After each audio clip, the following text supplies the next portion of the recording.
Asian cup বাছাইয়ে দাপুটে পারফরম্যান্সের পর আন্তর্জাতিক স্বীকৃতি পেল বাংলাদেশ নারী ফুটবল দল। সদ্য প্রকাশিত ফিফার নারী দলগুলোর র্যাঙ্কিংয়ে এক লাফে ২৪ ধাপ এগিয়ে ১০৪ নম্বরে উঠে এসেছে সাবিনা কৃষ্ণারা, যা এককভাবে এবারকার র্যাঙ্কিংয়ের সবচেয়ে বড় উন্নতি। গত মাসে মিয়ানমারে অনুষ্ঠিত ২০২৬ এএফসি এশিয়ান কাপ ও ২০২৭ নারী বিশ্বকাপ বাছাইয়ে ৩ ম্যাচে ৩ জয় তুলে নেয় বাংলাদেশ।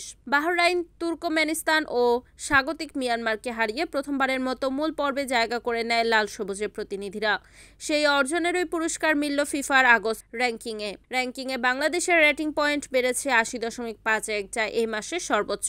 নতুন রেটিং ১১৭৯.৮৭, আগে ছিল ১০৯৯.৩৬। এবারে উন্নতিতে বাংলাদেশের মেয়েরা ছুঁই করছে নিজেদের সর্বোচ্চ অবস্থান। নারী ফুটবলে বাংলাদেশের সর্বোচ্চ র্যাঙ্কিং ছিল ১০০, যা এসেছিল ২০১৩ সালের ডিসেম্বরে এবং ২০১৭ সালের ডিসেম্বরে। দক্ষিণ এশিয়ার দেশগুলোর মধ্যে ভারতের অবস্থান এখন ৬৩তম এবং নেপাল ৮৭তম। তবে দ্রুতগতিতে উন্নতির ধারায় থাকা বাংলাদেশের কাছাকাছি এখন নেপাল। নারী ফুটবলের শীর্ষ র্যাঙ্কিংয়ে প্রথমবার উঠে এসেছে বর্তমান বিশ্ব চ্যাম্পিয়ন স্পেন।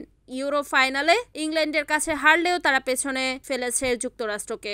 সুইডেন ৩ ধাপ এগিয়ে উঠেছে ৩ নম্বরে। ইউরো চ্যাম্পিয়ন ইংল্যান্ড ১ ধাপ এগিয়ে ৪-এ, আর জার্মানি ২ ধাপ পিছিয়ে এখন ৫-এ। Desk news, Kamruzzaman Kamrul, NAN TV।